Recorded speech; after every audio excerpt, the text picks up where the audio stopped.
Friends, नमस्कार। मैं अभिषेक कुशवाहा, आपका मोमेंटम मेंटर। तो चलिए आज की वीकेंड एनालिसिस भी शुरू करते हैं।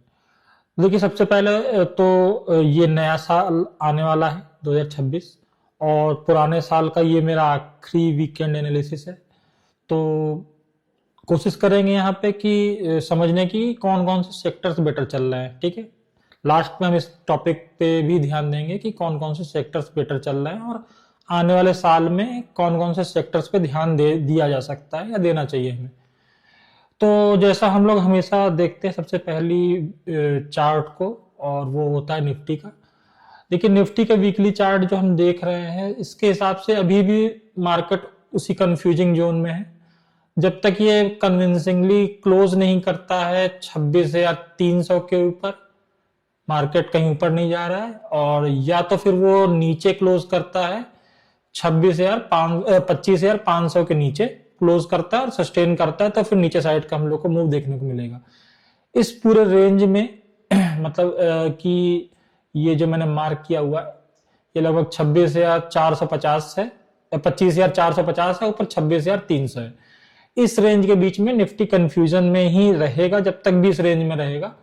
और जैसे इस रेंज को या तो अपसाइड क्रॉस करता है तो एक अपसाइड मोमेंटम देखने को मिल सकता है, और एनी अदर केस यदि नीचे जाता है तो फिर वो आपको एक डाउन साइड का मूव देखने को मिलेगा, वीकनेस मार्केट में दिखाई देगी।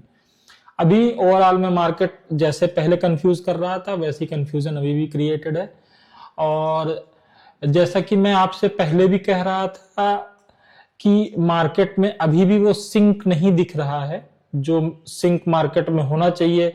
Means small cap micro cap को निफ्टी के साथ सिंक करके चलना चाहिए, क्योंकि जब तक ब्रॉडर मार्केट, जिसको कि आप स्मॉल कैप और माइक्रो कैप कह सकते हैं, ब्रॉडर मार्केट जब तक साथ में नहीं चलेगा निफ्टी में एक मोमेंटम देखने को नहीं मिलेगा। और अब तो जो इस वक्त की स्थिति है, जब ये चार्ट में हम लोग देखेंगे भी कि बैंक निफ्टी और मिड कैप जो अब तक निफ्टी के साथ आउट परफॉर्म कर रहे थे, मतलब निफ्टी नहीं भी चल रहा था मगर ये निफ्टी के से आउट परफॉर्म कर रहे थे, अब वो दोनों चार्ट भी वीक दिख रहे हैं, मगर अब स्मॉल कैप संभलने की कोशिश कर रहा है। तो ये सिंक नहीं है अभी भी मार्केट में। चलिए जो मैंने भी कहा, इसको चार्ट में देखते हैं और चार्ट से समझने की कोशिश करते हैं। तो देखिए, सबसे पहले आपके सामने जो है ये निफ्टी का चार्ट है। जैसा मैंने कहा, इस रेंज में निफ्टी आउट परफॉर्म नहीं करेगा, इस रेंज के ऊपर जाना पड़ेगा या नीचे जाना पड़ेगा, तभी इसमें, या तो यदि ये नीचे जाता है 25,500 के नीचे जाता है तो इसमें एक आपको वीकनेस दिखाई देगी और एक वैल्यू जनरेट होगी जहां से एक मोमेंटम डेवलप होगा मार्केट में। और यदि ये यहां से 26,300 क्रॉस करता है तो भी आपको एक सिग्निफिकेंट अपसाइड मूव देखने को मिल सकता है। मगर ये है कि जब भी ये यहीं पे इस रेंज में यदि थोड़ा और समय बिताता है तो फिर हो सकता है कि यहाँ पे मोमेंटम डेवलप हो। क्योंकि देखिए, मोमेंटम दो ही तरीके से डेवलप होता है मार्केट में, या तो एक करेक्शन आए, उस करेक्शन के बाद मोमेंटम डेवलप होता है, चाहे वो मार्केट हो चाहे वो किसी स्टॉक में। मैं एक मोमेंटम डेवलप होने की बात कर रहा हूँ, वो हमेशा इसी तरीके से होता है। या तो स्टॉक हो या कोई इंडेक्स हो, किसी रेंज में समय बिता ले, ठीक ठाक समय बिता ले, या फिर वो एक सिग्निफिकेंट उसमें करेक्शन आ जाए, थोड़ा सा डाउन साइड आ जाए, जहां से उसमें एक वैल्यू क्रिएशन हो। जब वैल्यू क्रिएशन होती है तो वापस से मोमेंटम डेवलप होता है। तो फिलहाल जो दूसरा वाला केस है, जिसमें आपको नीचे गिरने के बाद, मतलब थोड़ा सा करेक्शन आने के बाद मोमेंटम डेवलप होना था, वो तो अभी फिलहाल होता नहीं दिख रहा है। मगर मुझे जो दिख रहा है अभी, ये एक रेंज बना लिया इसने, इस रेंज में रुका हुआ है, मे बी थोड़ा और समय बिताए, और उसके बाद जब इस रेंज में एक वैल्यू क्रिएशन जनरेट होगी, समय के साथ जो एक वैल्यू जनरेट होती है, जब इस रेंज में कंसोलिडेट होगा, एक वैल्यू जनरेट होगी, तो फिर वापस से मार्केट में मोमेंटम देखने को मिलेगा, जो कि अभी के हिसाब से देख करके महसूस हो रहा है। जैसा मैंने बताया, इसके सपोर्टिंग चार्ट्स जो होते हैं बैंक निफ्टी, देखिए इसमें लगातार पिछले 4 वीक से लगातार ये गिर रहा है, भले थोड़ा बहुत डाउन साइड है मगर गिर रहा है। एक आउट परफॉर्मेंस जो अब तक निफ्टी के कंपैरिजन में थी वो नहीं दिख रही है, पिछले 4 वीक से थोड़ा सा वीकनेस शो कर रहा है। इसका अगला चार्ट जो कि मिड कैप है, मिड कैप सेलेक्ट है, जो सिलेक्टेड मिड कैप के 50 स्टॉक्स का एक इंडेक्स है, ट्रेड होता है ये भी डेरिवेटिव में। और अब तक ये भी आउट परफॉर्म कर रहा था, मगर पिछले 4 हफ्तों से ये भी सेम बिहेवियर है, वीकनेस दिख रही है।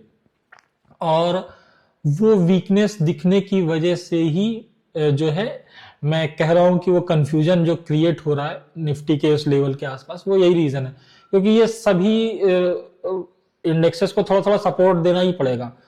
मतलब ठीक है, भले ही दो इंडेक्स या एक इंडेक्स किसी एक रेंज में रुका रहे, मगर बाकी तीन यदि प्लस जाते हैं, अपसाइड जाते हैं, तो मार्केट ऊपर चलने लगेगा। और या दो एक साइड रुकते भी हैं, दो तेजी से ऊपर जाते हैं, तो भी मार्केट को अपने साथ ले जा सकते हैं। मगर जब सब एक साथ ही कंफ्यूजन के रेंज में रहेंगे तो कैसे चलेगा मार्केट। ठीक है, तो मिड कैप सेलेक्ट में भी अभी एक डाउन साइड दिख रहा है, पिछले 4 वीक से लगातार एक वीकनेस है, बहुत बड़ा डाउन साइड भी नहीं है, मगर एक वीकनेस मेंटेन है। देखिए इस वीक ही 1% का करेक्शन आया है, जो ये कैंडल बनी है लास्ट वीक की, ये 1% की है। तो ठीक ठाक होता है 1% यदि किसी इंडेक्स में आता है, तो फिर उससे रिलेटेड स्टॉक्स में तो ज्यादा ही गिरावट हुई होगी। तो इस तरीके से ये आपका हो गया बैंक निफ्टी का, और मिड कैप हमने देख लिया। अब हम देखते हैं जो ब्रॉडर मार्केट, जो मैं हमेशा कहता हूँ निफ्टी स्मॉल कैप 250, इसमें देखिए एक जैसे मैंने बताया था, एक इसमें एक थोड़ा सा आपको करेक्शन देखने को करेक्शन के बाद इसमें एक थोड़ा सा अपसाइड मूव देखने को मिल रहा है। और वो जो है ये देखिए इस वीक की कैंडल, इसके पहले देखिए 2 हैमर बनी थी, और इस वीक की कैंडल में थोड़ा सा आपको एक जो है रिकवरी देखने को मिली है। और वही दिख रहा है, कई सारे स्टॉक्स जो बेस बना चुके थे वहां पे एक अपसाइड मूव देखने को मिल रहा है, और शायद वो इसी कैंडल जो एक इस रिकवरी कैंडल की वजह से ही होगा। कई सारे स्टॉक्स में नीचे से एक डिसेंट जो है अपसाइड मूव आया है इस पूरे वीक भर में। तो वो आप जब चार्ट देखोगे स्टॉक से, तो कई सारे स्टॉक्स में आपको दिखाई देगा। ठीक है, मगर ठीक है, ये करेक्शन ये जो करेक्शन आया था आपके स्मॉल कैप में, उसके बाद एक जो रिकवरी दिख रही है, 2 हैमर्स के बाद एक रिकवरी कैंडल आई है, ये कंटिन्यू यदि होती है और किसी तरीके से भी इस ट्रेंड लाइन का ब्रेकआउट करती है, तो फिर आउट परफॉर्मेंस इसमें भी आ जाएगा, और हो सकता है कि अपने साथ मार्केट को भी लेकर चली जाए ऊपर। अगला जो इंडेक्स है वो भी एक ब्रॉडर मार्केट को रिप्रेजेंट करने के लिए है, और वो भी देखिए आपका माइक्रो कैप है। इसमें मगर वो चीज नहीं दिखी है। तो कुल मिलाकर के इस वक्त आप देखिए बैंक निफ्टी अंडर परफॉर्म करने लगा है फिर से, मिड कैप वो भी अंडर परफॉर्म कर रहा है इंडेक्स, और ये माइक्रो कैप भी अंडर परफॉर्म कर रहा है। ठीक है, अभी भी ये उस रेंज को ब्रेक करके ऊपर नहीं गया है, जो इसका ब्रेकडाउन लेवल था, उस ब्रेकडाउन लेवल के नीचे ही है, उसके ऊपर जा नहीं पा रहा प्रयास करने के बाद भी। तो वीकनेस, ये 3 इंडेक्स जो है वीकनेस की तरफ आपको दिखा रहा है जाते हुए, और केवल एक जो है रिकवरी थोड़ी सी दिखी है वो स्मॉल कैप में दिखी है, स्मॉल कैप 250 इंडेक्स में। ये मिड कैप 250 इंडेक्स है। मैं ब्रॉडर मार्केट को साथ में लेकर चलता हूं, इसलिए मैं आपको ये दिखाने की कोशिश कर रहा हूं। ठीक है, तो अभी क्या है, वो कंफ्यूजन स्टिल कंटिन्यू है। बहुत ज्यादा सिग्निफिकेंट फॉल नहीं आया है बैंक निफ्टी में और मिड कैप में, इसलिए मार्केट उसी रेंज में रुका हुआ है। अब क्या यहां से होना चाहिए, देखिए नया साल है, नए होप के साथ हमें ट्रेड करना चाहिए।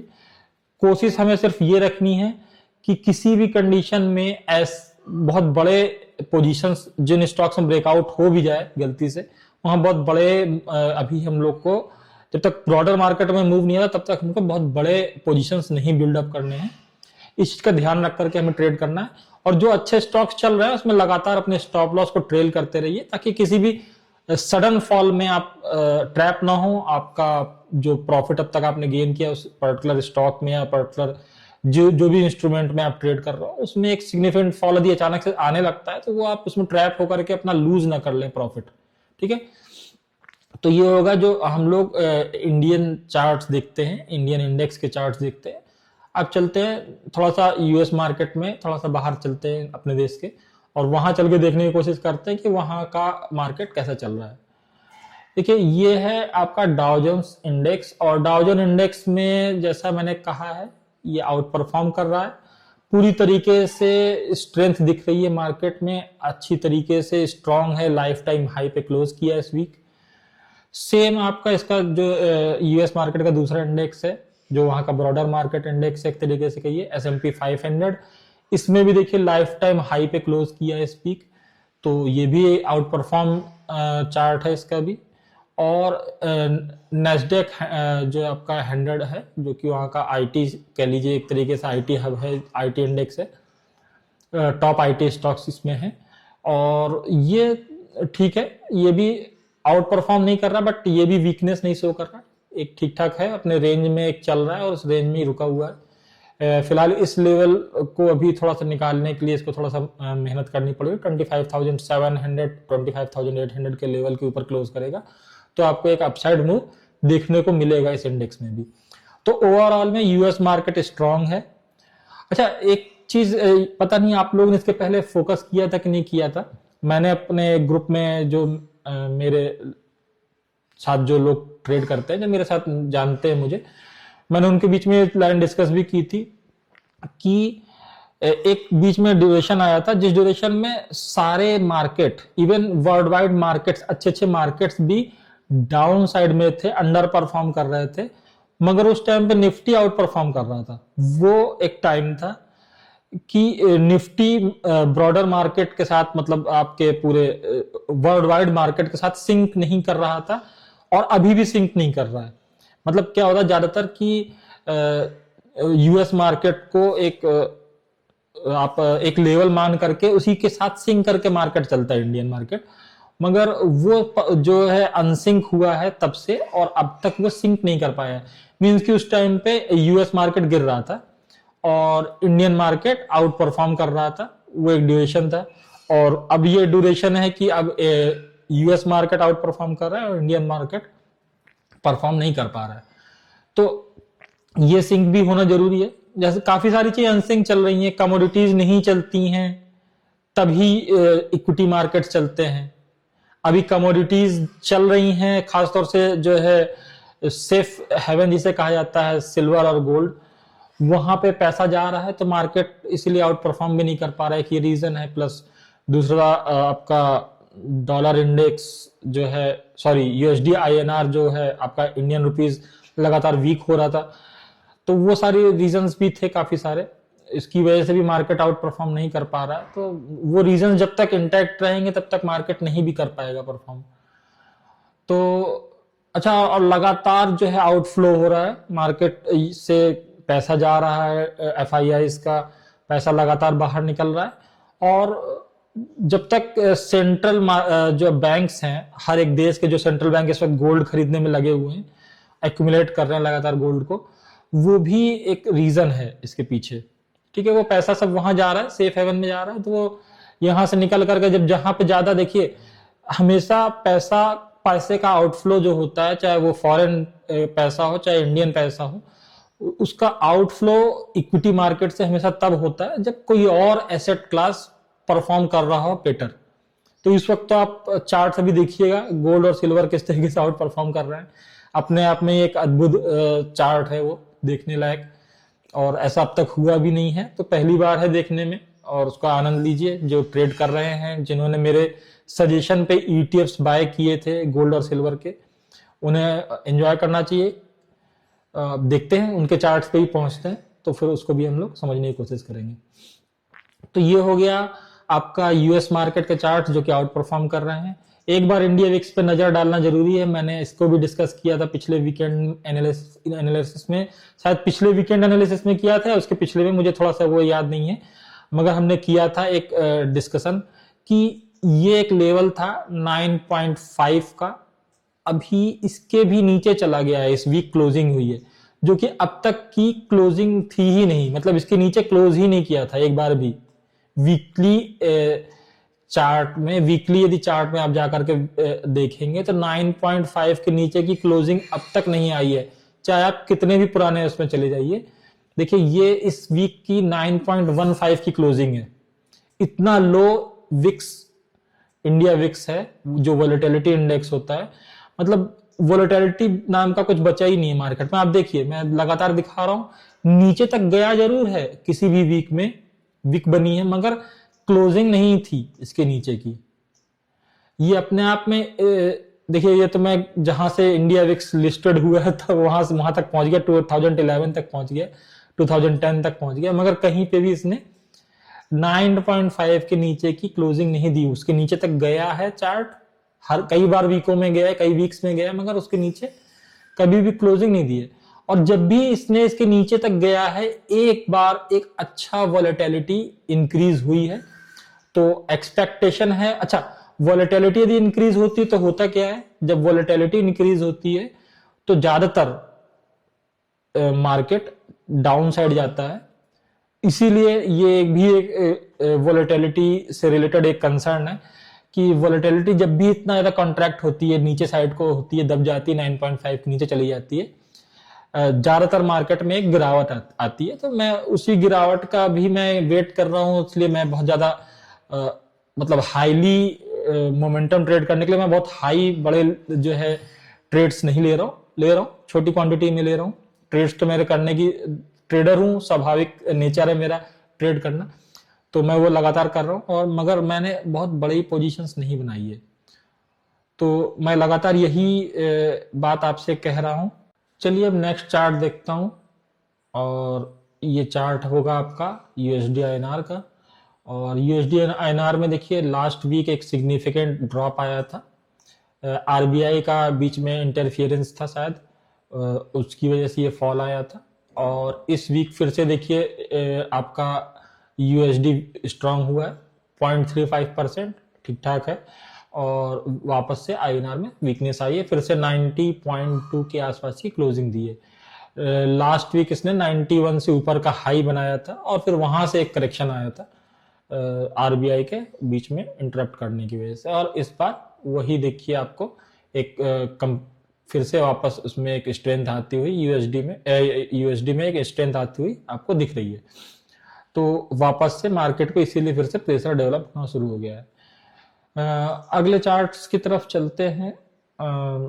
देखिए हर एक चार्ट को एक दूसरे के साथ सिंक करके देखना जरूरी होता है।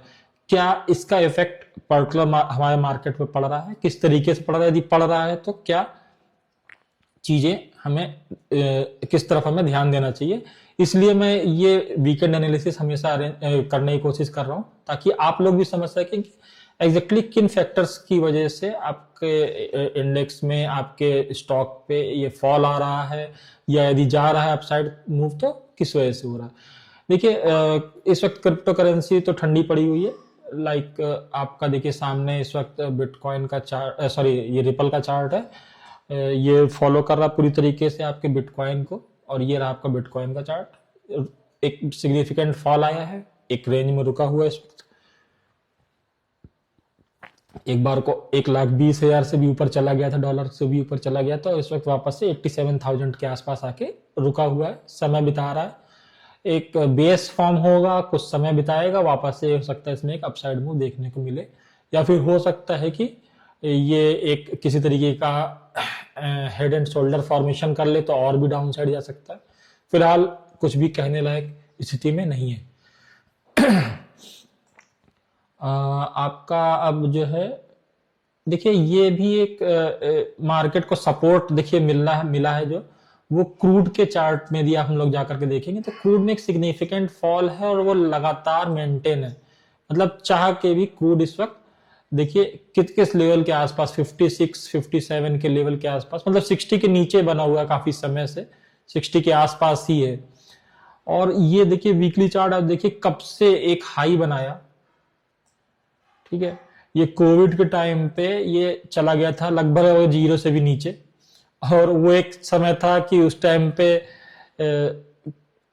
ट्रैवल रुक गया था, कंजम्पशन ही रुक गया था एक तरीके से, फैक्ट्रीज बंद हो रही थी, आदमी ट्रैवल नहीं कर रहा था, तो क्रूड ऑयल का कंजम्पशन ही बंद हो गया था।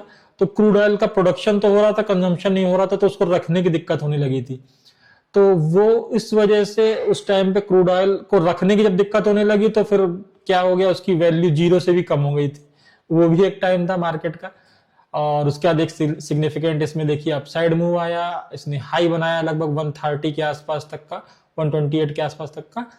और फिर उसके बाद से उस हाई को बनाने के बाद से डबल टॉप बना, और इस डबल टॉप के बाद से देखिए एक सिग्निफिकेंट फॉल आया है और लगभग 130 128 के आसपास से इसने हाफ से भी नीचे की इस वक्त प्राइस पे चला गया है। मतलब उस हाई से लगभग हाफ भी हो चुका है, हाफ से भी कम हो चुका है, और ये इकोनॉमी को सपोर्ट कर रहा है। ठीक है, मगर क्योंकि इस तरीके के सपोर्ट होने के बाद भी मार्केट नहीं चल रहा है, तो कई सारे ऐसे फैक्टर्स हैं जो कि इसको इफेक्ट डाल रहे हैं। बहुत सारे रीजंस है, कंबाइंडली देखिए तो समझ में आता है। आप सेपरेटली किसी एक रीजन को ढूंढेंगे कि मार्केट क्यों नहीं चल रहा है तो नहीं समझ में आएगा। गोल्ड की तरफ आउटफ्लो, एफआईआई का आउटफ्लो, अपने पैसे लेकर के बाहर निकल रहे हैं, और वो आउटफ्लो होने के पीछे भी कई सारे रीजंस हैं। गोल्ड में जा रहा है पैसा, तो क्योंकि इंडियन आउट मार्केट नहीं चल रहा है तो यहां से पैसा जा रहा है गोल्ड सिल्वर में। और जो है आपको मैंने बताया था लास्ट वीकेंड में कि अब तक बड़ा पैसा निकालते थे जापान से, जापान में, क्योंकि वहां पे आपका बॉन्ड यील्ड बहुत कम था, तो बहुत कम ही वहां पे ब्याज देना पड़ता था। इवन इतना कम था एक समय में कि आप ब्याज लेते थे तो भी आपको बैंक वहां पे पैसा देता था, पैसा लेने पे भी आपको पैसा मिलता था कि आप उनसे लीजिए तो पैसा।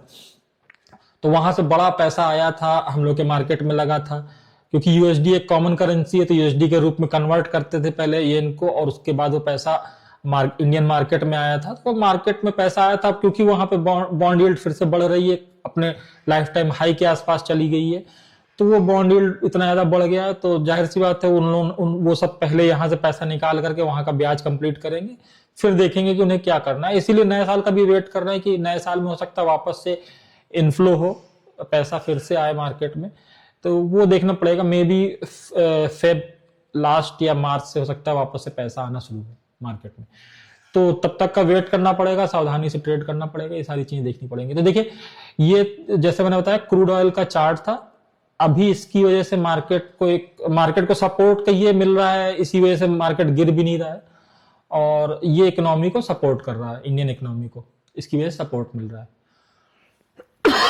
सॉरी। और मेरे फेवरेट चार्ट हैं इस टाइम के, मैं उनको दिखा दूं। मेरा ऑल टाइम पसंदीदा चार्ट है सिल्वर का, और इसको तो मैं सिर्फ अपने सेटअप के हिसाब से ही ट्रेड कर रहा हूं, क्योंकि इतना बेहतरीन तरीके से सेटअप ने एंट्री एग्जिट सिग्नल दिया है कि क्या ही कहें इसके बारे में। तो ये देखिए, ये सिल्वर है, और ये सिल्वर में आई थी बाय की ट्रेड आई थी, जो कि लगभग मेरे ख्याल से अक्टूबर में बाय ट्रेड आई थी।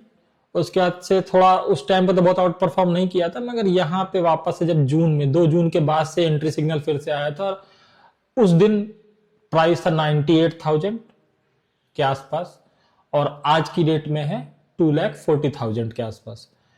एक अच्छा खासा प्रॉफिट जनरेट हुआ है। सिर्फ इस सेटअप के थ्रू मैं रुका हुआ हूं, जब सेटअप बोलेगा कि यहाँ पे से रुक जाइए, निकल जाइए, क्वांटिटी कम कर लीजिए, मैं इसके हिसाब से एक्ट करूंगा, और मैं बहुत ज्यादा सेटिस्फाइड हूं इस तरीके से ट्रेड करके। और देखिए, ये मेरा पसंदीदा चार्ट है इस वक्त का, और दूसरा चार्ट है मेरा गोल्ड, और एक और मेरा फेवरेट होने जा रहा है। देखिए, गोल्ड में मेरे सेटअप पे एंट्री सिग्नल कब आई थी, आप देखोगे और आप आश्चर्य करोगे कि इस तरीके की एक्यूरेसी गोल्ड में, कमोडिटी में, ये अचीव की जा सकती है सिर्फ और सिर्फ इस तरीके के एक अच्छे और परफेक्ट सेटअप की वजह से ही। ये आया था आपका बाइंग सिग्नल अक्टूबर 2023 में, ये बाइंग सिग्नल आया था। इसके बाद से बीच बीच में क्वांटिटी रिड्यूस सिग्नल आता रहा, क्योंकि बीच बीच में कंसोलिडेट भी कर रहा था गोल्ड, मगर ये था प्राइसिंग उस टाइम पे 60,000, गोल्ड की वैल्यू थी 60,000, और अभी है 1,40,000। आप सोचिए कि कितना बेहतरीन एक अपसाइड मूव 2 साल 2.5 साल में मिला है। यदि अक्टूबर 23 से जोड़िए तो अक्टूबर 24, अक्टूबर 25, 2 साल से थोड़ा ऊपर, लगभग 24 महीने समथिंग, 26 महीने के आसपास, 26 मंथ में, 26 मंथ में आपको इतना बड़ा यदि अपसाइड मूव मिलता है किसी पीसीएस मेटल में, जिसमें कभी इतनी बड़ी मूव्स नहीं आते हैं, तो अपने आप में एक कमेंडेबल मूव है, और सिग्निफिकेंट आप यहां से पैसा बना सकते थे। तो ये वो लेवल है जिस लेवल से इसमें बाइंग सिग्नल आया था, और मैंने इसको पूरा ट्रेड किया है, मल्टीपल टाइम्स निकला हूं, अंदर गया हूं ट्रेड में, मगर मैंने इसको कंटिन्यू करके रखा है। और एक और है जो इस वक्त अब गोल्ड और सिल्वर से भी बेहतर एक चार्ट है, ये बेस मेटल है, कॉपर का चार्ट है, और इसको यदि कोई मिस कर रहा है, ठीक है, इसके कॉपर को डायरेक्ट ट्रेड करने के लिए इसके फ्यूचर्स ही अवेलेबल है। इसको आप ऑप्शन में ट्रेड नहीं कर सकते एमसीएक्स में, मगर यदि आप किसी तरीके से मिस कर रहे हैं, इसके किसी स्टॉक को छोड़ रहे हैं, तो बहुत बड़ी गलती है। देखिए इस हफ्ते में ही केवल अकेले इस कमोडिटी में, इस बेस मेटल में देखिए 14.6% का मूव आया है। तो आप यदि इसको ट्रेड करना चाहते हैं तो या तो आप एमसीएक्स में जाकर के इसके फ्यूचर्स को बाय कर सकते हैं, मगर आप नहीं कहूंगा, मतलब मैं तरीका बता रहा हूँ कि कैसे ट्रेड किया जा सकता है, बट अब नहीं सजेस्ट करूंगा क्योंकि एक अच्छा खासा मूव आ गया इसमें। जिसने पहले से एंट्री कर रखी थी वो वही इसको ट्रेड कर सकता है, अब ट्रेड करने लायक नहीं बचा क्योंकि अब रिस्क रिवार्ड खत्म हो चुका है इसमें। तो वो लेवल कब था, देखिए वो लेवल भी आपको मार्क करना ही पड़ेगा। ये लेवल था, यहाँ से करीब ब्रेकआउट हुआ था, आप इसको इस तरीके से मार्क कर सकते हैं। ये लेवल था ब्रेकआउट लेवल, थोड़ा सा इसको यहाँ करिए, और यहाँ पे इस ब्रेकआउट कैंडल पे आपको एंट्री करनी चाहिए थी, मगर जिसने छोड़ दिया लेवल, जो कि 917 का 920 का लेवल था, और अब इस वक्त 1200 से भी ऊपर 1300 पहुंचने वाला है, तो कोई लॉजिक नहीं बनता है यहाँ पे एंटर करने का। और मगर हाँ, इससे रिलेटेड स्टॉक्स को आप ट्रेड कर सकते थे।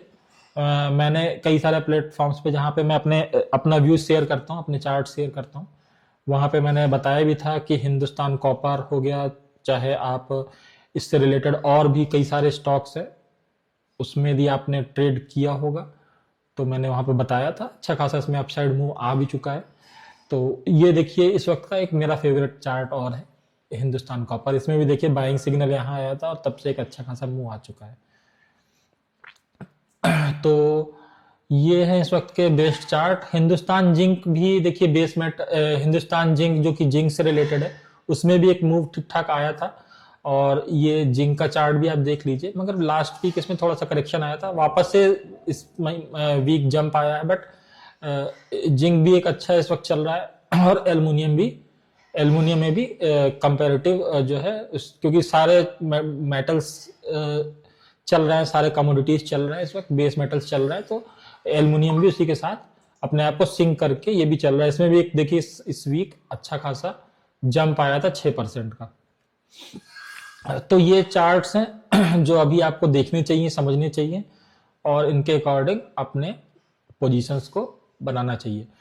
चलिए, क्योंकि ये साल का एंड है, तो हम लोग एक बार 12 मंथ मतलब एक साल के चार्ट्स पे जाकर के देखते हैं कि कौन कौन से इंडेक्स आउट परफॉर्म कर रहे हैं, कौन कौन से सेक्टर आउट परफॉर्म कर रहे हैं, समझने की कोशिश करेंगे, और फिर ये भी समझने की कोशिश करेंगे कि कौन कौन से सेक्टर्स यहाँ से अगले साल के लिए तैयार हैं, यदि उसमें ब्रेकआउट होता है तो चलिए सेक्टोरल वाले अपने वॉच लिस्ट पे चलता हूँ और वहां समझने की कोशिश करते हैं। पहले देखिए इसको 12 मंथ में कन्वर्ट कर लेता हूं मैं चार्ट को, और वापस से चलते हैं, निफ्टी से शुरू करते हैं। देखिए यदि एक साल का ये चार्ट है निफ्टी का, तो निफ्टी में देखिए सिग्निफिकेंट बड़ी कैंडल बनी है, ऐसा नहीं है कि खराब स्थिति है। लास्ट ईयर के कैंडल में एक अपसाइड विक बना था, उस विक को क्रॉस नहीं कर पाया बैलक, मगर 10% का मूव इस साल भी आपको देखने को मिला है। एक अच्छा खासा मूव है इंडेक्स के हिसाब से। हम लोग ट्रेड कर रहे हैं तो हम लोग को नहीं समझ में आ रहा, मगर ब्रॉड वे में यदि आप देखेंगे, इस तरीके से एक साल का चार्ट देखेंगे, तो आपको दिखेगा कि एक आउट परफॉर्मेंस है मार्केट में, मगर हाँ एक लेवल के पास रुका हुआ है। तो इतने बड़े मूव के बाद, इतने लगातार ग्रीन कैंडल्स बनाने के बाद ये थोड़ा रुक भी जाता है मार्केट, तो ऐसा बहुत बड़ा कुछ बवाल नहीं हुआ है समझना चाहिए इस बात को। बस ये है कि जिस टाइम फ्रेम पे आप चार्ट देखोगे, उस टाइम फ्रेम के हिसाब से आपका सेंटिमेंट डेवलप होता है। तो ये आपका देखिए निफ्टी का चार्ट आउट परफॉर्मेंस है, कोई दिक्कत नहीं है, 10% का एक साल में फिर भी मूव दिया है इस इंडेक्स ने। ये निफ्टी जूनियर है, मतलब निफ्टी नेक्स्ट इंडेक्स है। देखिए डेरिवेटिव में ट्रेड होता है, इसलिए मैं इसके बारे में डिस्कस कर रहा हूँ। इसमें ज्यादा बड़ा मूव नहीं देखने को मिला है, ठीक है। एक नीचे साइड तक का डाउन साइड गया था, मगर इसमें एक बहुत बड़ा मूव देखने को नहीं मिला, 1.5% से भी कम का मूव है, और इस वजह से भी जो है आपको इसमें बहुत बड़ा सिग्निफिकेंट मूव देखने को नहीं मिला, ठीक है। वहां पे निफ्टी में जरूर था ये। बैंक निफ्टी भी एक अच्छा खासा 16% का मूव दिया है इसने, लास्ट ईयर के हाई को भी क्रॉस करके ऊपर एक न्यू हाई बनाया इस साल इसने। ये कमेंडेबल चार्ट है, देखने लायक है, अच्छा चार्ट है। और मिड कैप में भी एक नया हाई बना है इस साल। चलिए ये हो गया आपका। और ये जो एक और है CNX फाइनेंस, जो निफ्टी फाइनेंशियल सर्विसेज वाला, इसमें भी लाइफ टाइम हाई बना है इस साल। और ये भी 16 लगभग 16.5% से ऊपर का कैंडल बना है। मतलब इन सारे इंडेक्स में एक डिसेंट अपसाइड मूव देखने को मिला और लगातार ये ग्रीन कैंडल्स बना भी रहे हैं।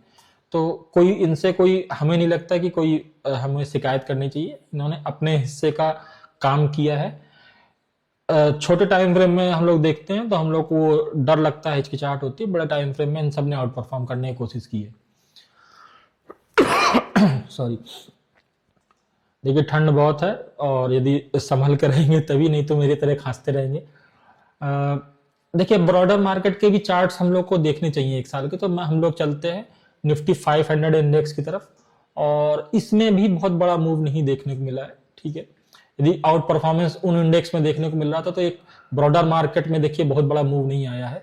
इस ईयर का आप देखिए केवल 6% का ही एक कैंडल बना है, जो कि एक्सपेक्टेड था कि एक बड़ा कैंडल मिलता है। देखिए लास्ट ईयर 15% का मूव आया था, उसके पहले 25% का मूव आया था। इन निफ्टी 500 में मैं आपको बता दूं, निफ्टी 250 के स्टॉक्स होते हैं, 250 स्टॉक्स वो होते हैं आपके। और आपके सॉरी निफ्टी स्मॉल कैप के शायद 150 होते हैं आई थिंक, और निफ्टी माइक्रो कैप के भी 150 होते हैं स्टॉक्स में भी। और निफ्टी जो लार्ज कैप के सारे स्टॉक्स होते हैं और मिड कैप के भी शायद 150 स्टॉक्स मिड कैप के भी लेते हैं। तो इस तरीके से इसका कॉन्स्टिट्यूशन होता है। शायद निफ्टी मिड कैप के 100 होते हैं और 50 जो नेक्स्ट निफ्टी नेक्स्ट 50 के स्टॉक्स होते हैं और निफ्टी 50 के 50 स्टॉक्स होते हैं। इस टाइप से 500 का कॉन्स्टिट्यूशन रहता है। मैं एग्जैक्ट श्योर नहीं, बट मेरे ख्याल से शायद ऐसे ही होता है। तो एक ब्रॉडर मार्केट का को रिप्रेजेंट करता है, और उसके हिसाब से देखिए तो कोई ऐसा बहुत बड़ा मूव नहीं आया है इस साल, मगर ठीक है, माइनस में भी नहीं बंद हुआ है। तो ये देखिए, ये चार्ट्स इस तरीके से भी आप एनुअल चार्ट्स देखिए तो आपको एक आइडिया लगता है कि क्या चल रहा है, किस तरीके से आपका मार्केट आउट परफॉर्म कर रहा है कि नहीं कर रहा है।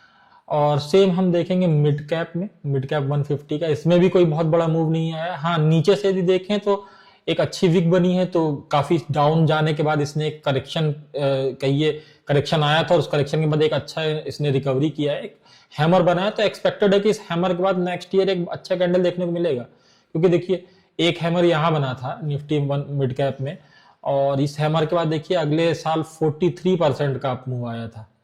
एक साल में 43% इंडेक्स चढ़ा था, और उसके बाद 23%। तो ऐसे ही एक हैमर यहां देखने को मिल रहा है, तो एक्सपेक्टेशन तो रखनी चाहिए। हमेशा पॉजिटिव एक्सपेक्टेशन ही रखेंगे आप मार्केट के साथ, तो वो रखनी चाहिए हमें। और इसके बाद हम देखते हैं निफ्टी स्मॉल कैप 250 का। तो यहाँ पे आप देखिए एक नेगेटिव कैंडल बनी है, मगर वही बात मैं फिर से कहूंगा, पॉजिटिव देखिए, हमेशा पॉजिटिव साइड ऑफ अपने लाइफ में हमेशा एक पॉजिटिव साइड देखना चाहिए। वैसे मार्केट में भी एक पॉजिटिव साइड देखना चाहिए। एक हैमर था, निगेटिव हैमर था, यहाँ पे भी निगेटिव हैमर बना है। यदि पीछे से हमेशा देखिए, मार्केट हमेशा हिस्ट्री से ही इसको आप देखना चाहिए, आपको हिस्ट्री से ही उसमें क्या हो सकता है, पॉसिबिलिटी प्रोबेबिलिटी हमेशा हिस्ट्री से मिलती है। तो हम पीछे जाकर देखते हैं, एक हैमर था, उस हैमर के बाद एक अच्छा 48% का अप मूव था, फिर उसके बाद 26% का अप मूव आया था, एक फिर से हैमर आ गया। कोई दिक्कत नहीं है, डरना नहीं चाहिए।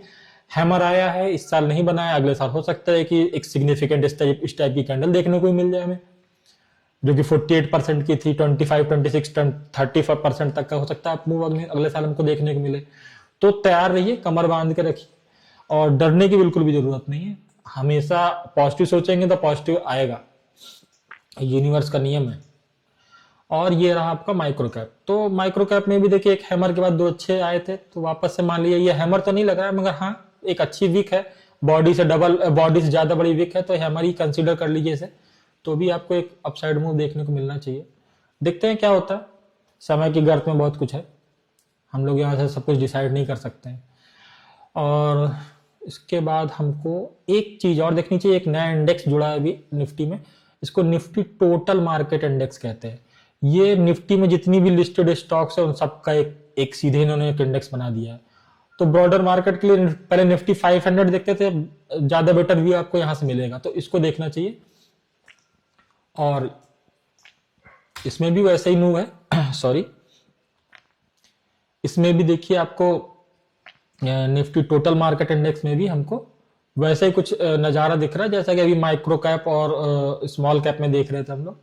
एक अच्छा खासा विक एक्सपेक्टेशन है कि इसमें भी मार्केट में वापस से एक स्ट्रेंथ देखने को मिल सकती है, क्योंकि एक हैमर था, 2 साल अच्छा मूव था, फिर एक कुछ हैमर जैसा। मगर सबसे बड़ी अच्छी बात है कि भले ही 5% 5.5% का मूव है, मगर ब्रॉडर मार्केट में भी पॉजिटिव कैंडल की ही क्लोजिंग हो रही है। तो कोई मलाल नहीं रखिए, मार्केट हमेशा नहीं भागता है, और जो हमेशा भागता है वो गिरता भी, लाइक जैसे भी सिल्वर भाग रहा है। आप एक्सपेक्टेशन रखेंगे कि नहीं सिल्वर हमेशा ही ऐसा भागता रहे तो क्या ऐसा होगा? नहीं।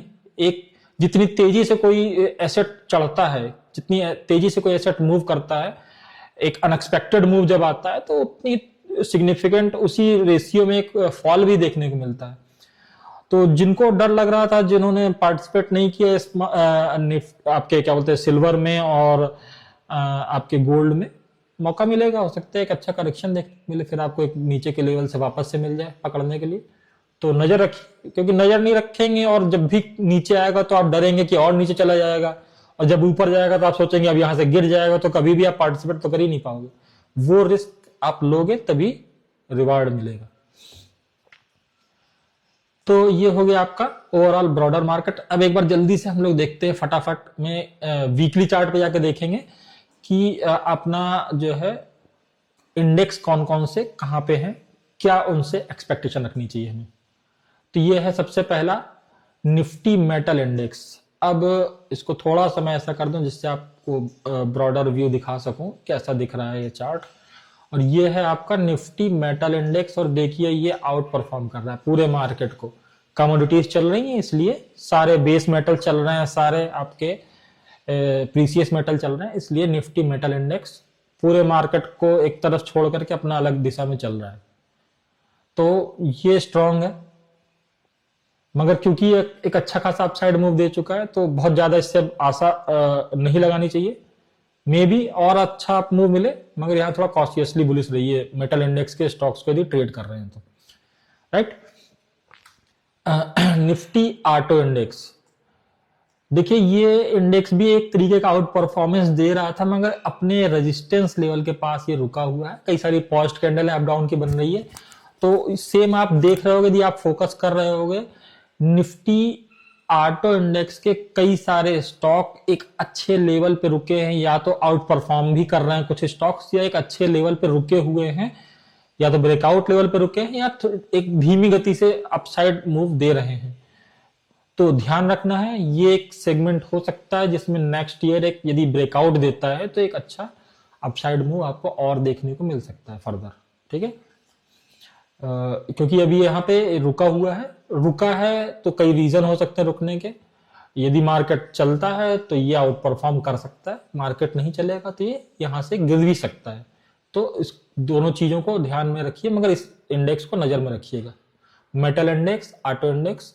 और ये है आपका निफ्टी कमोडिटी। देखिए कमोडिटीज चल रही हैं, ये भी एक सिग्निफिकेंट लेवल के पास जाकर रुका हुआ है, ये भी आउट परफॉर्म करेगा यदि ये इस लेवल को क्रॉस कर जाएगा तो ज्यादा दूरी नहीं बची हुई है। ये है आपका 9,800 का लेवल, और इस वक्त 9,300 का है।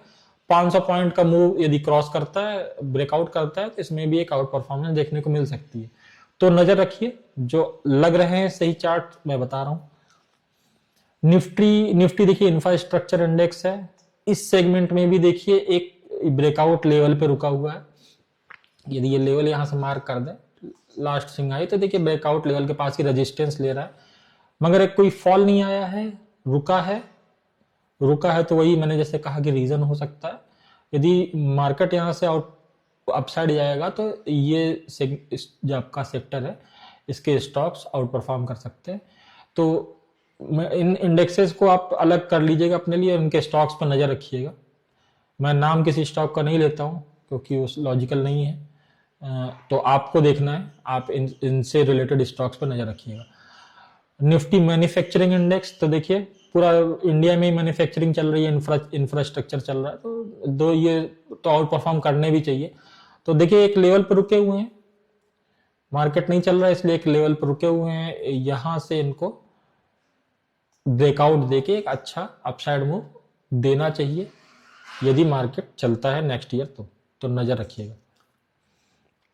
Nifty service index, service sector index same condition है, ब्रेकआउट लेवल के पास कहीं ना कहीं रुके हुए हैं इंडेक्स ये वाला भी, और यदि यहीं पे कुछ समय बिताता है और मार्केट चलता है तो ये भी आपको अच्छा मूव देता दिखेगा। हेल्थ केयर बिल्कुल ब्रेकआउट लेवल पे रुका है, सुस्ता रहा है, मे भी एक अच्छा अपसाइड मूव आपको देखने को मिले यदि मार्केट आउट परफॉर्म करेगा तो। फार्मा इंडेक्स इस ट्रेंड लाइन का ब्रेकआउट वेट कर रहा हूं मैं भी, अभी काफी अच्छे स्टॉक्स कई सारे हेल्थ केयर और फार्मा के मिले भी थे बीच में ट्रेड करने के लिए, जब मार्केट नहीं भी चल रहा था तब भी वो चल रहे थे कई सारे स्टॉक्स, तो ठीक है अभी रुके हैं कोई प्रॉब्लम नहीं है, हम लोग नजर रखेंगे हेल्थ केयर और फार्मा पे भी नजर रखेंगे। और ये है कैपिटल मार्केट इंडेक्स, ये एक आउट परफॉर्मेंस इसमें आया था, खासतौर से एमसीएक्स हो गया, सीडीएसएल हो गया, बीएसई हो गया, बीच में एक अच्छा अपमूव आया था सब में, फिलहाल सब रुक गए हैं, सुस्ता रहे हैं वापस से। और कई सारे जो ब्रोकर वाले जो स्टॉक्स थे, ब्रोकरेज वाले स्टॉक्स थे, उन सब में भी एक अच्छा मूव आया था, सब रुके हुए हैं, सब वेट कर रहे हैं कि ये ब्रेकआउट हो जाए, मार्केट आउट परफॉर्म करना शुरू करेगा तो ये सारे इंडेक्स भागेंगे। जिन इंडेक्स का मैं नाम ले रहा हूं इन पे नजर रखिएगा। देखिए पीएसयू बैंक इंडेक्स है, इसमें आउट परफॉर्मेंस था, अभी भी ऐसा कुछ बहुत बिगड़ा नहीं है, हाँ एक लेवल पे रुक गया है, तो क्योंकि ये चल चुका है तो इससे मैं वापस, जैसे मैंने मेटल इंडेक्स के लिए कहा था कि चल चुका है, चल रहा है, तो ज्यादा उससे ज्यादा आशा नहीं लगा सकते। हाँ जहां ब्रेकआउट लेवल पर रुके हुए हैं उनसे आशा आप ज्यादा लगा सकते हैं, मगर क्योंकि आउट परफॉर्मेंस है तो आउट परफॉर्मेंस कंटिन्यू भी हो सकती है, तो इस चीज का भी ध्यान रखना है, नजर रखिए, हो सकता है वापस से चलने लगे। तो ये पीएसयू बैंक के स्टॉक्स पे भी नजर रखना है हमें, और प्राइवेट बैंक्स में भी वो आउट परफॉर्मेंस है तो उस पर भी हमें नजर रखना है।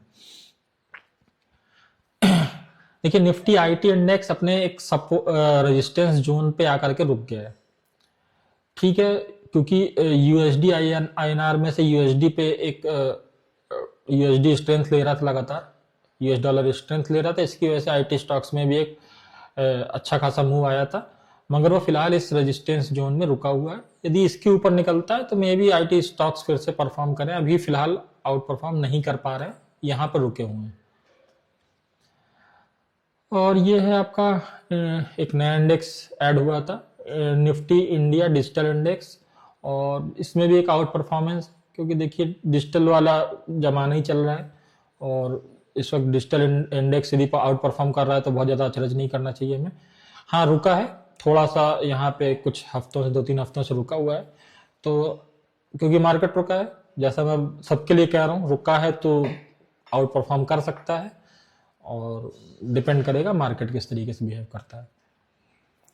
अब ये है एमएनसी इंडेक्स, मल्टीनेशनल कॉरपोरेशन इनका इंडेक्स है, ये इन स्टॉक्स का इंडेक्स है जो मल्टीनेशनल कंपनीज हैं, और ये काफी हफ्तों से रुका है इस लेवल पे, तो ये रीजन नहीं समझ में आ रहा है।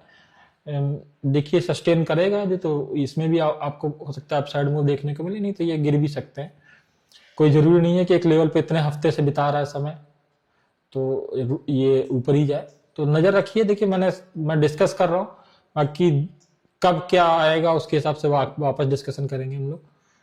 ये कंजम्पशन इंडेक्स है, मगर इसमें कोई ऐसा आउट परफॉर्मेंस नहीं दिख रहा, काफी समय से रुका हुआ है ये भी।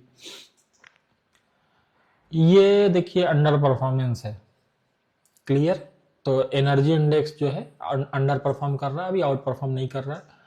इस लेवल को यदि क्रॉस करता है जो कि 26,580 या 600 का लेवल है तो देखेंगे, मगर वो अभी इसमें समय है, ये अंडर परफॉर्म करने वाला चार्ट है। ये देखिए एफएमसीजी, ये भी अंडर परफॉर्म कर रहा है, निफ्टी एफएमसीजी इंडेक्स है। और ये देखिए पीएसई, ठीक है, पब्लिक सेक्टर एंटरप्राइजेस के इंडेक्स है, और ये भी अंडर परफॉर्म कर रहा है। आपका कंज्यूमर ड्यूरेबल इंडेक्स है, ये भी आपका अंडर परफॉर्म कर रहा है। ऑयल एंड गैस में एक स्ट्रेंथ आई थी, मगर अभी ऐसा कुछ नहीं दिख रहा है फिलहाल कि कुछ बड़ा मूव देखने को मिलेगा, हाँ रुका है इस लेवल पे। ये आप मान के चलिए कि यहाँ से यदि हम एक रेजिस्टेंस लेवल मार्क करते हैं तो इस लेवल के पास ये रेजिस्टेंस महसूस कर रहा है। इसके ऊपर सस्टेन करेगा तो हो सकता है और इसमें स्ट्रेंथ देखने को मिले। अपना रिलायंस जो है वो इसी लेवल को, इसी इंडेक्स को बिलोंग करता है। तो ठीक है, देखते हैं, सब डिपेंड करेगा मार्केट कैसा चल रहा है इसके हिसाब से। अंडर परफॉर्मिंग इंडेक्स है ये तो बहुत लंबे समय से, निफ्टी मीडिया इंडेक्स। और ये आपका रियल्टी इंडेक्स, ये भी परफॉर्म नहीं कर पा रहा है, लगातार वीकनेस इसमें बनी हुई है। और ये आपका सीपीएसई इंडेक्स है, इसमें भी आउट परफॉर्मेंस नहीं है, ये भी आउट परफॉर्म नहीं कर रहा है। इस तरीके से ये आपके सारे जो है इंडेक्स के चार्ट मैंने देख डाले। एक लाइन से सारे इंडेक्स के चार्ट इसलिए देख लिए हैं क्योंकि नया साल है, कहाँ पे आपको देखना है ये आपको पता होना चाहिए। मैंने जिन इंडेक्स के नाम लिए हैं उन पे नज़र बना के रखिएगा। यदि वो आउट परफॉर्म करना है और ब्रेकआउट देते हैं तो उससे रिलेटेड चार्ट देखना शुरू करिएगा, वहां पे आपको आउट परफॉर्मेंस देखने को मिलेगी। तो इस वीकेंड एनालिसिस को मैं बंद कर रहा हूँ, काफी बड़ा हो गया है। मगर हाँ, वो बड़ा होने का पीछे रीजन भी था, साल का आखिरी है, थोड़ा सा मुझे आपका समय भी चाहिए था और आपने ये सारा एक पूरा ब्रॉडर, पूरी तरीके से एक बड़े लेवल पे आपने पूरे मार्केट को एनालाइज कर लिया है, सेक्टर वाइज एनालिसिस भी हो गई है। तो देखिए, पॉजिटिव थॉट्स के साथ नए साल में एंटर करते हैं, देखते हैं फिर क्या होता है। बाकी मैं हूं आपके साथ, कोई दिक्कत होगी, कोई स्ट्रेंथ कहीं दिखेगा तो जरूर डिस्कशन करेंगे। चलिए, पुराने साल में तो जो हुआ, जैसा मार्केट ने परफॉर्म किया, नए साल के लिए अभी से मुझसे अग्रिम बधाइयां ले लीजिए। आशा करता हूं यहाँ से मार्केट अच्छा चलेगा और आप अच्छी कमाई करेंगे स्टॉक मार्केट में। और जिनको भी मेरे सेटअप से में इंटरेस्ट है वो डिस्क्रिप्शन में जा करके डिटेल्स देख लें। अभी एक ऑफर चल रहा है जो कि जिसको मैंने क्रिसमस डे और न्यू ईयर का ऑफर बोला है, और उसमें मैं अपने सेटअप का लाइफ टाइम सब्सक्रिप्शन और एनुअल सब्सक्रिप्शन दे रहा हूँ बहुत ही रिड्यूस प्राइस पे। यदि आपको लगता है कि ये इफेक्टिव सेटअप है, आप भी चाहते हो कि इस तरीके के ट्रेड्स ले पाओ, सही जगह एंट्री करो और मार्केट में जब भी कोई सिग्निफिकेंट फॉल आने वाला हो आप राइट टाइम पे एग्जिट कर जाओ अपने स्टॉक से, तो आपको इस स्टॉक का सब्सक्रिप्शन लेना चाहिए। और आप चाहें तो कनेक्ट कर सकते हैं मेरे से, मैं अपना डिटेल्स वहां पे दे दूंगा डिस्क्रिप्शन में। और थैंक यू इस वीडियो को देखने के लिए और मेरा सपोर्ट करने के लिए, थैंक यू।